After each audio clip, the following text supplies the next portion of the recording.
नमस्कार। आकाशवाणी पोर्टब्लेयर से प्रस्तुत है प्रादेशिक समाचार।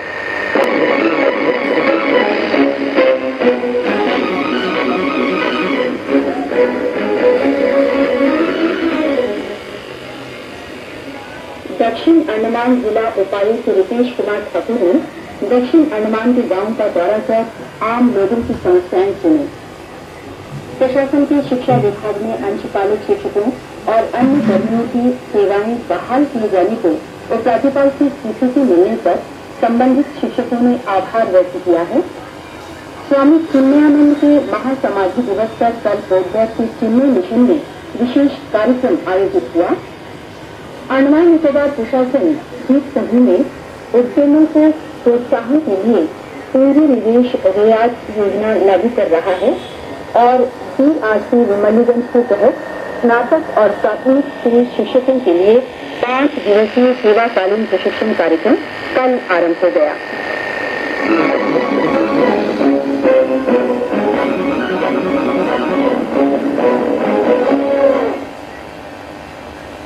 समाचारों के इस अंक में ज्योति लकड़ा के साथ मैं रीता बनर्जी।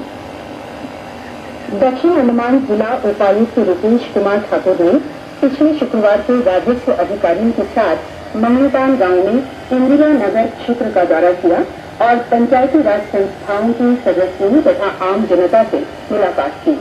बैठक के दौरान उन लोगों ने अतिक्रमण वाले भूमि को नियमित करने और लाइसेंसधारी लोगों को ROR जारी करने जैसे मुद्दे उठाए। उपायुक्त ने जिला प्रशासन के संबंधित अधिकारियों को निर्देश दिया कि वे अतिरिक्त भूमि वाले क्षेत्र का सीमांकन कर इसे अपने कब्जे में लें। बैठक के बाद उपायुक्त ने खस्ता हालत में पड़ी इंदिरा नगर से लेकर मंगलपान स्कूल तक की ग्रामीण सड़क का भी निरीक्षण किया। प्रशासन के शिक्षा विभाग ने हटाए गए अंशकालिक शिक्षक और अन्य कर्मियों को पुनः सेवा में लिए जाने को और राज्यपाल की स्वीकृति मिलने की खबर से संबंधित अंशकालिक शिक्षकों और कर्मचारियों में खुशी की लहर व्याप्त हो गई है। राज्य part time education employees association के अध्यक्ष कृष्णा राव ने अपने सभी सदस्यों की ओर से उपराज्यपाल लेफ्टिनेंट जनरल A.K. सिंह के प्रति आभार और कृतज्ञता व्यक्त की है। उन्होंने कहा है कि उपराज्यपाल ने सभी सदस्यों की सेवाओं की बहाली को मंजूरी देकर ये सिद्ध कर दिया है कि वे गरीबों के हितों के रक्षक थे। श्री कृष्णा राव ने अंशकालिक शिक्षकों और कर्मियों का मनोबल बढ़ाने और उनकी मांगों को उपराज्यपाल तक पहुंचाने के लिए प्रदेश कांग्रेस कमेटी के अध्यक्ष कुलदीप राय शर्मा के प्रति भी आभार व्यक्त किया है।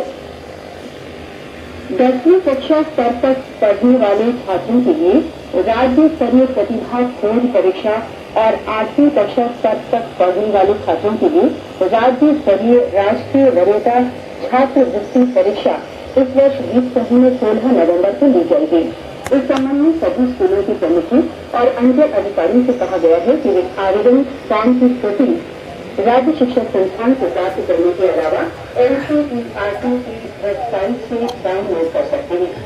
पूर्ण रूप से भरे गए फॉर्म इस महीने की 31 तारीख तक राज्य शिक्षा संस्थान के निदेशक के पास पहुंच जाने चाहिए। पर्यावरण तथा वन विभाग ने भर्ती किए गए नए वन रक्षकों के लिए वानिकी पर 1 वर्षीय प्रशिक्षण कल विमलीगंज के वन प्रशिक्षण संस्थान में आरंभ हुआ। प्रशिक्षण कार्यक्रम का उद्घाटन करते हुए विभाग के अतिरिक्त प्रधान मुख्य वनपाल PM शुक्ला ने प्रशिक्षणार्थियों से अपील की कि वे प्रशिक्षण का भरपूर लाभ उठाते हुए वानिकी तथा संबंधित विषयों में सैद्धांतिक और प्रयोगात्मक जानकारी हासिल करने का प्रयास करें। वन प्रशिक्षण संस्थान के निदेशक श्री कार्यक्रम की जानकारी के बाद सभी युवा वन रक्षक सक्षम करने के लिए द्वीप की विशाल विविधता का संरक्षण और प्रबंधन कर पाएंगे।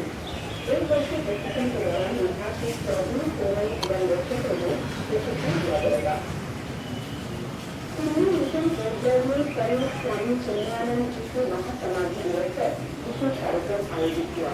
पूजा अर्चना के साथ श्रीमद उत्कर्षण गीता का अखंड पाठ किया गया।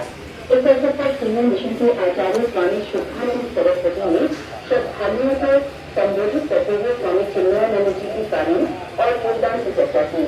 उन्होंने कहा कि आध्यात्मिक और धार्मिक ग्रंथ और शास्त्र मनोरंजन के साथ साहित्य नहीं है, उन्हें जीवन में उतारने की जरूरत है। स्वामी शुद्धानंद जी ने कहा कि वेदांत और उपनिषद गंभीर विषय है, इन्हें संतों की वाणी के जरिए आसानी से समझा जा सकता है, इसे सत्संग का सहारा ही उत्तम है। उधर हिंदी साहित्य कला परिषद में चल रहे सप्ताहव्यापी रामचरित मानस प्रवचन के तीसरे दिन काफी संख्या में लोग शामिल हुए। मानस मर्मज्ञ पंडित हेमंत कुमार तिवारी ने कल के प्रवचन में सीता स्वयंवर का कथा चित्र प्रस्तुत करते हुए जीवन मूल्यों के परिप्रेक्ष्य में विवेचना की। उन्होंने कहा कि अहंकार और अभिमान मनुष्य के पतन का मुख्य कारण है। इससे बचने के लिए तप, साधना और भक्ति को जीवन में स्थान देना चाहिए। आज चिन्मय मिशन पोर्ट ब्लेयर में पंडित हेमंत कुमार तिवारी का विशेष कार्यक्रम रखा गया है। चिन्मय वानप्रस्थ की ओर से आयोजित ये कार्यक्रम दिन में 11 बजे आरंभ होगा। प्रादेशिक समाचार आप आकाशवाणी पोर्ट ब्लेयर से सुन रहे हैं।